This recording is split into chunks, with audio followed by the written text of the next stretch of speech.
Here's your wrestling news for October 21st, 2022. And we're kicking off with Bray Wyatt, who returned to WWE at Extreme Rules, and fans were ecstatic to see him appear 15 months after his release from the company.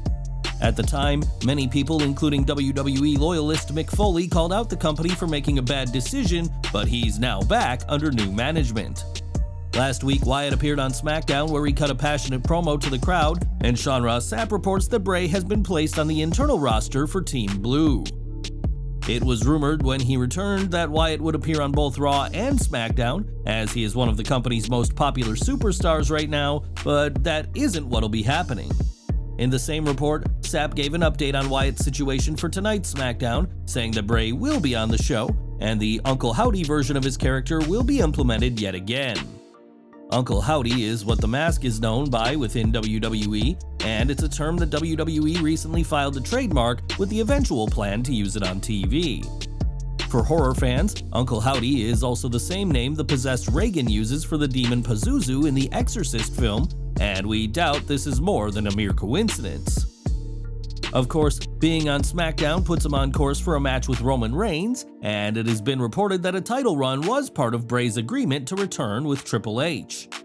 Whether Wyatt's the one to dethrone the Tribal Chief or if his time will come later on, that's for time to tell, but one thing we do know is that Bray will be exclusively on SmackDown moving forward.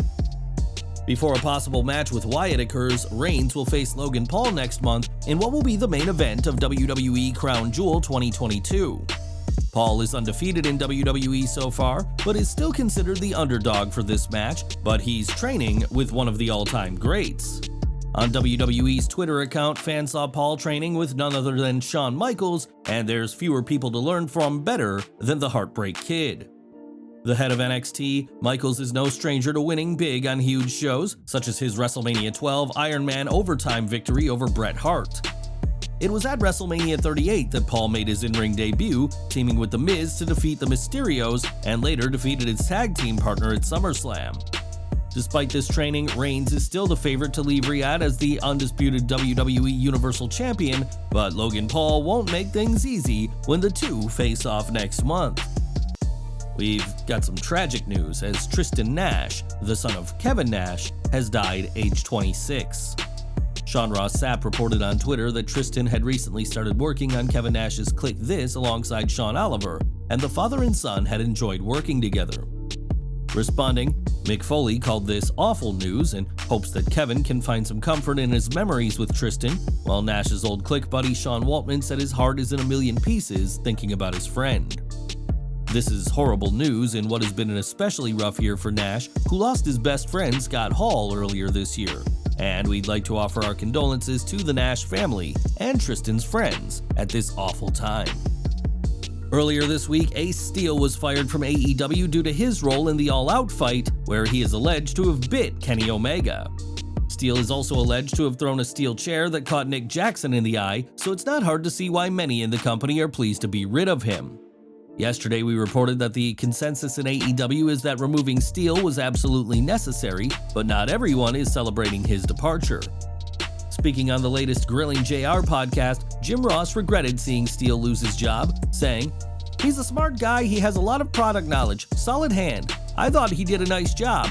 I hate to see anybody lose a job, lose a paycheck. While he was there, he seemed to be a viable asset."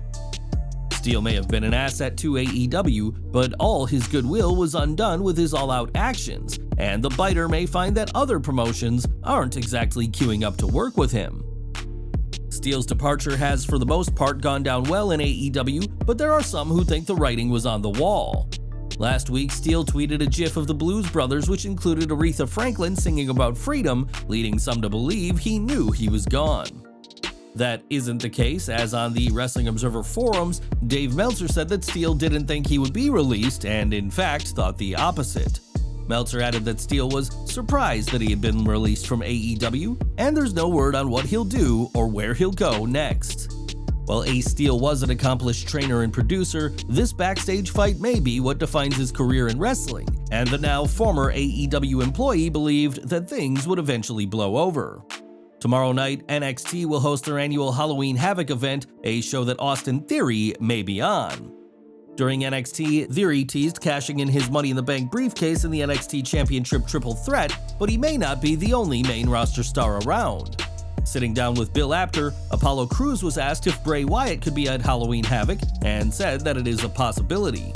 Crews has been feuding as of late with Grayson Waller, who some believe portrayed Mercy the Buzzard during Wyatt's epic WWE return. Waller has leaned into the idea that he could be part of the Wyatt Six stable, recently sharing a video promo on Twitter about Crews, which included a Wyatt head lantern in the background. The Australian superstar has been in WWE for a relatively short time, but could soon be thrust to the main roster, and we can't count out a surprise appearance tomorrow night by one of WWE's most popular stars in Bray Wyatt. Another name that has been floated around as a possible member is Karrion Kross, who some believe was the White Rabbit prior to Bray's return.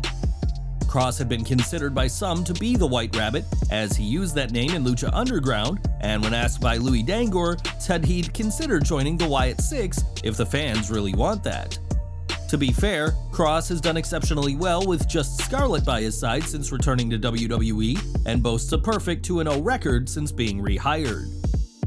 Wyatt and Kross have never shared the screen together, but that could always change, and it'll ultimately be Triple H's decision whether the two-time former NXT champion becomes part of the Wyatt Six.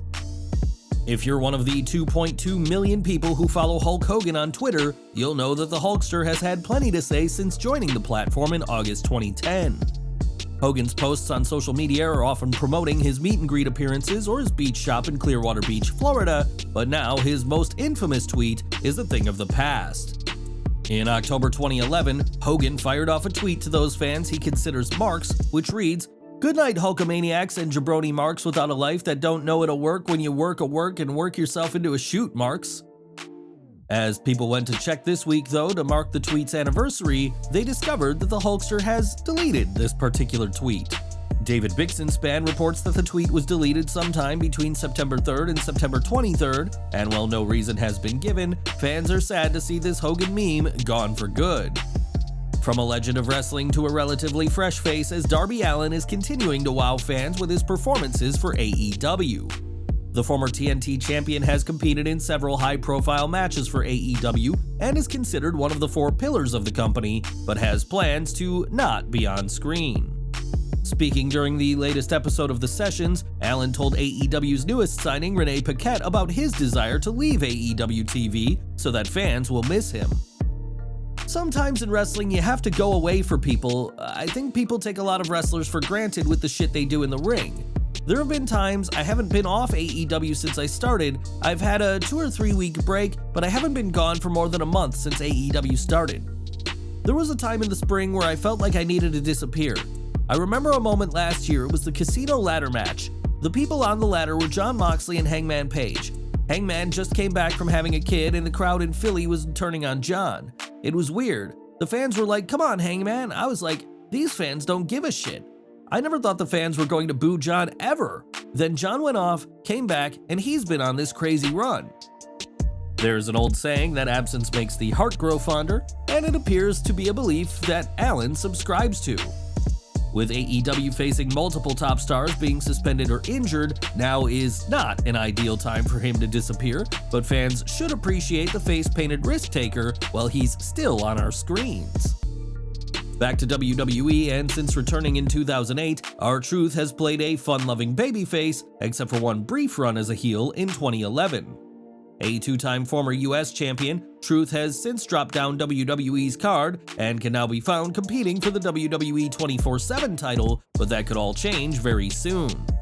On this week's WWE main event, Truth had a serious segment with Shelton Benjamin, in which the Team Angle alum told Truth that he's already had his fun, while several veterans used to advise him to take things seriously.